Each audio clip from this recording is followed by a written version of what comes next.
Hey you guys, it's Peter, and welcome to my channel, Peterisms, where I tell stories of my life and just little things that I have learned as I've grown into the person that I am today. And my husband just got home about 5 minutes ago, and he is getting ready to heat up some chicken fingers in the air fryer. And so I was like, I filmed my vlog last night.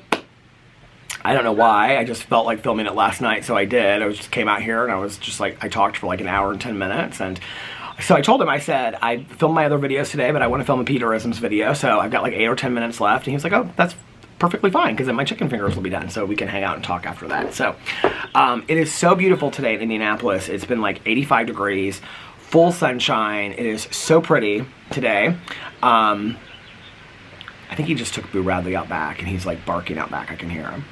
So anyway, so I thought I'm going to sit outside and have a little meditative moment, since this is where, let me pull you guys closer a little bit, hold on.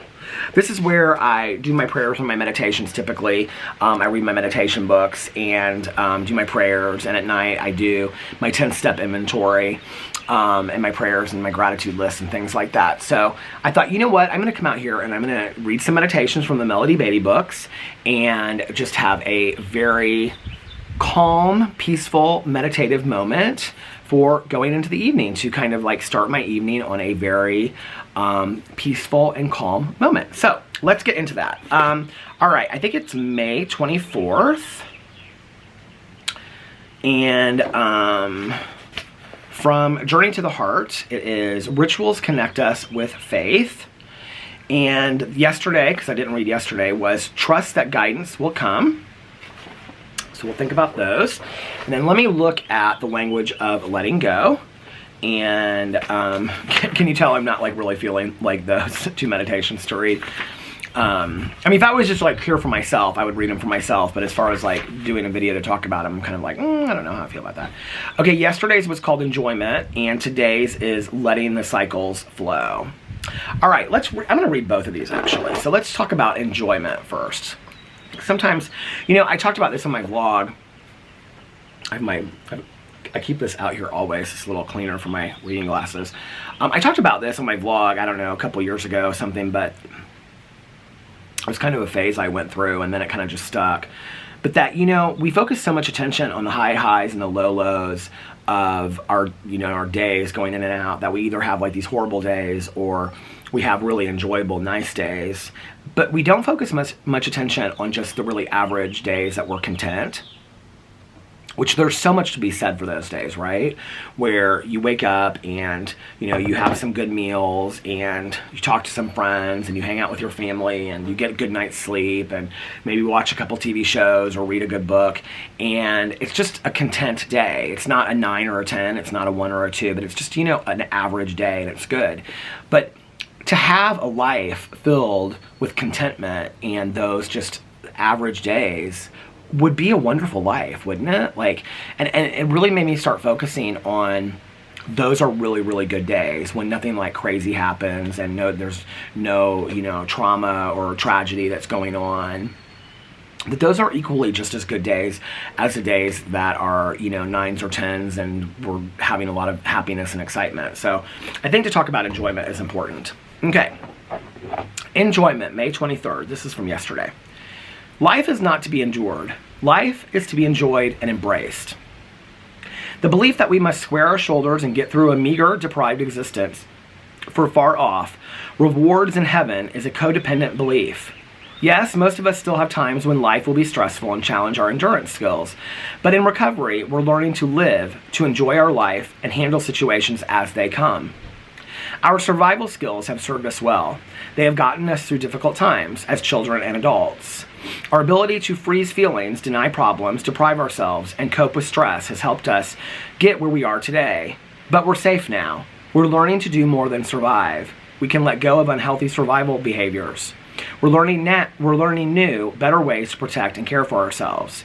We're free to feel our feelings, identify and solve problems, and give ourselves the best. We're free to open up and come alive. Today I will let go of my unhealthy endurance and survival skills. I will choose a new mode of living, one that allows me to be alive and enjoy the adventure. Interesting meditation. I love where it says on here, yes, most of us have times when life will be stressful and challenge our endurance skills, but in recovery, we're learning to live, to enjoy our life, and handle situations as they come.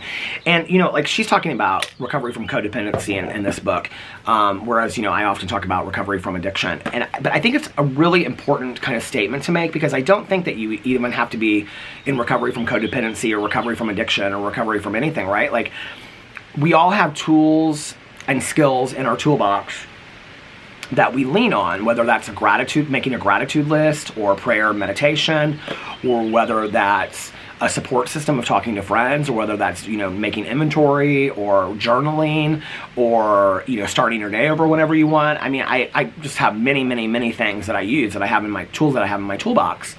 And so those tools that I have in my toolbox, I think like when I first got sober, I had this idea that everything in my life was going to be great past that point.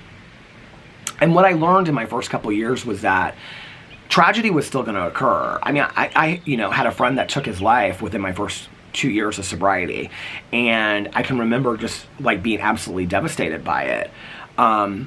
Before I got sober, I would have very much drank and drugged and made it about myself and my grief and whatever, whereas that wasn't necessarily the case of how I handled the situation sober. Like, I handled it in a completely different way, and I think I handled it in a more, in a healthier way, in a more supportive way to his friends and family than I would have before that, And I think that's just what I learned over time, was that, I had breakups, I had all kinds of loss and things that happened, and that just because you're in recovery from whatever, or just because you're living a life, doesn't mean, and you're living a good life and you're making right choices and you're a good person, doesn't mean that you're not going to ever be affected by sadness or tragedy. I mean, that's going to continue to come in your life, right? And I think one of the greatest tools that I've learned is to allow myself to feel it, to feel those moments of sadness or great sadness or tragedy. But I also don't want to be stuck in that for years on end. And so, like I said, I have these tools and I have these skills that I can lean on, and I can, go to get me out of those situations and those funks that I fall into and get stuck, in those patterns, which is so helpful to me, and I'm so grateful that I have those. So, I think like being in recovery, or being in recovery from codependency, or just being a person living life and having these tools and skills, what I think that we have to realize is that it doesn't mean that tragedy and sadness isn't going to occur in our life. What it means is that we have to develop good tools and skills to be able to look at those things in different ways, and not damage ourselves over those situations. I used to use those situations in my life for reasons to drink and drug and hurt myself and stay stuck for, years on end, Breakups were typically something that I really struggled with going through, and just would be like a reason for me to stay stuck forever. And I don't, I haven't been through a breakup in a while, but those are not things that I allow myself to get stuck in today. I look at the whole situation, I look at my part in that. I look at the good things that came as a result of, those things that I went through. And, even if sometimes that's loss, I try to take a look at, what I've learned from that and process the whole thing. Because I want my life to be one of enjoyment, but not every second is going to be enjoyment, and I think to also be aware of that. I also think, like I said at the beginning of this, it's not like our lives are not going to be all ones and twos and all nines and tens, and if you're looking at it, it's all the great moments are nines and tens and all the horrible moments are ones and twos. Our lives are going to be spread out over a span of ones through tens. There's going to be 4 and 5s, there's going to be 6 and 7s, and I think that for much of my life, I looked at my life as ones and twos or nines and tens, and I catastrophized a lot in my life. Hey, everything that happened was either, ecstatic, wonderful 9 or a 10, or it was absolutely horrible 1 or 2. It was I catastrophized a lot in my life, and I don't want to do that anymore, I think we can make it through most things with good support system and, tools and skills that we have, whatever those are, All right, and let me read the next meditation. My battery just went to the halfway mark, so I hope I can make it through this. Letting the cycles flow, May 24th.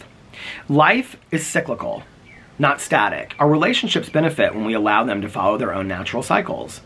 Like the tide ebbs and flows, so do the cycles in relationships. We have periods of closeness and periods of distance. We have times of coming together and times of separating to work on individual issues. We have time of love and joy and times of anger. Sometimes the dimensions of relationships change as we go through changes. Sometimes life brings us new friends or a new loved one to teach us the next lesson. That does not mean the old friend disappears forever. It means we have entered a new cycle.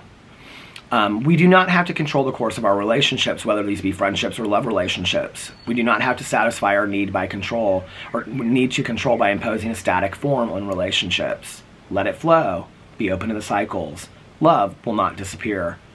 The bond between friends will not sever.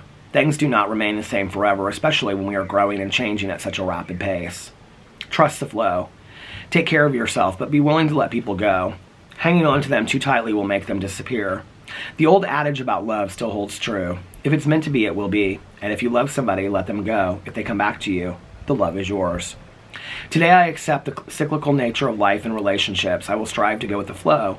I will strive for harmony with my own needs and the needs of the other person. I really, really like this meditation, and it's such a great reminder.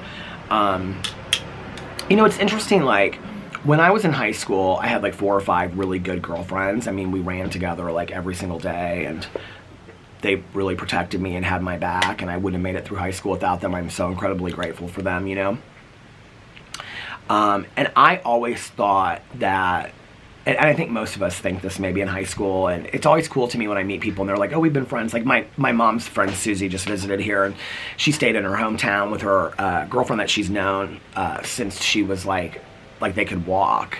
And I was asking them, like, how did you meet? And she was like, oh, her friend was like, my mom used to cut Susie's hair when she was like 3 or 4, and they lived like 2 houses down from us. And they've known each other since they were 4, and they've been like good friends for, 80 years at this point, 75 years or something like that. And I think that's so cool. That has not necessarily been my story. And what's interesting is I was the person in high school that I thought a day would never go by for the rest of my life where I didn't talk to those people. And I think, like I said, I think most people think that way sometimes.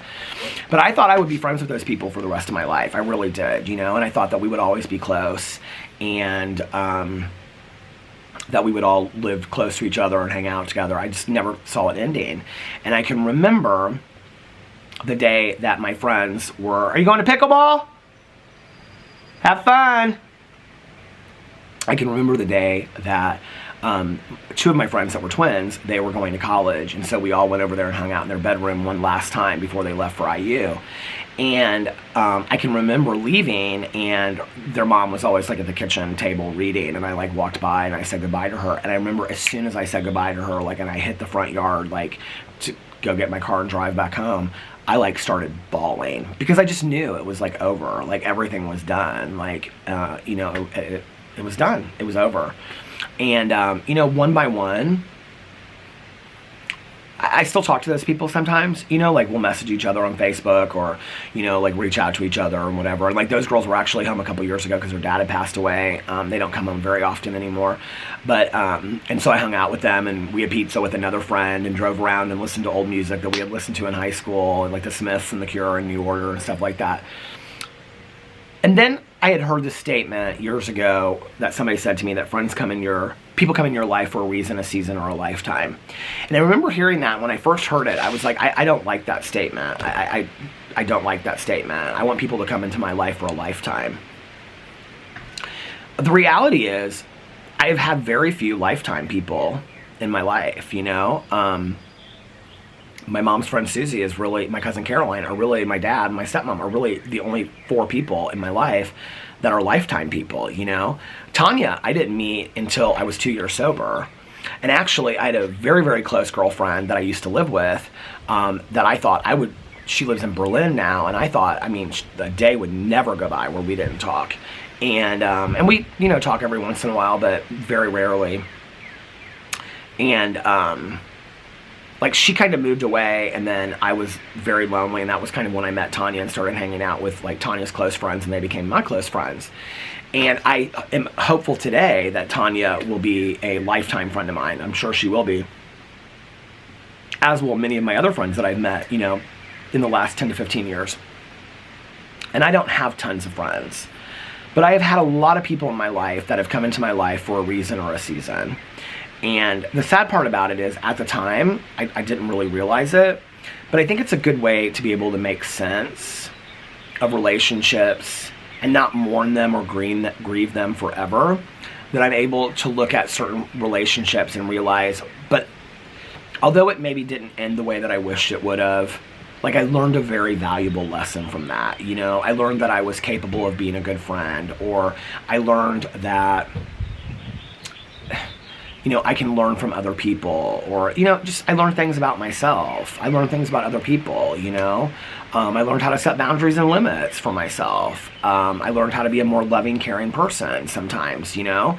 And other people came into my life for a season, you know? We were friends for, you know, I don't know, my 20s or my 30s, and I think the season friendships are the ones that make me the saddest, because they kind of like ended for really no reason. Like, somebody would move away and we just kind of fell out of touch.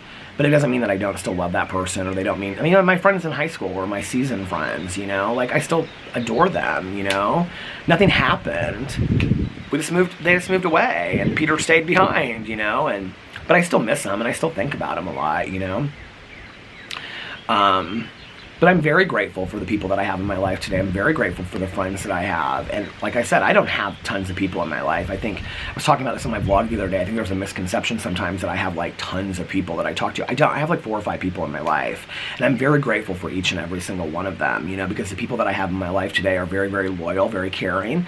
They challenge me. They challenge me to be a better person. We have a lot of fun. We laugh together, you know, so, I'm very grateful for all of the friendships that I have and all the relationships that I have in my life today, and especially my marriage, you know? It's like, I mean, I'm so proud of the fact that my husband and I have been together for almost 15 years. I mean, it's crazy to me, you know? We met so many people our first year together that have gotten married and divorced 2 and 3 times over since we were together, you know? And those were their choices, and I respect that, but like, I'm really proud of the fact that we worked through the hard times and we stayed together, you know? And 15 years is a long time to love somebody, you know, and be with them and continue to learn new things about them every single day. And he just came in the door and he was like, "How was your day?" And he gave me a kiss. I was standing in the kitchen and he gave me a kiss, and I kissed him back, and, you know, grabbed his butt, and, and we're still happy after all these years, and we still flirt with each other, you know, and I'm still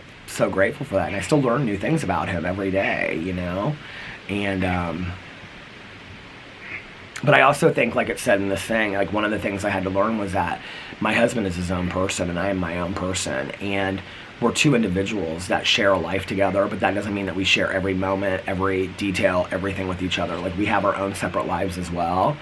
When I understood that, when I got that, was kind of when our relationship bloomed.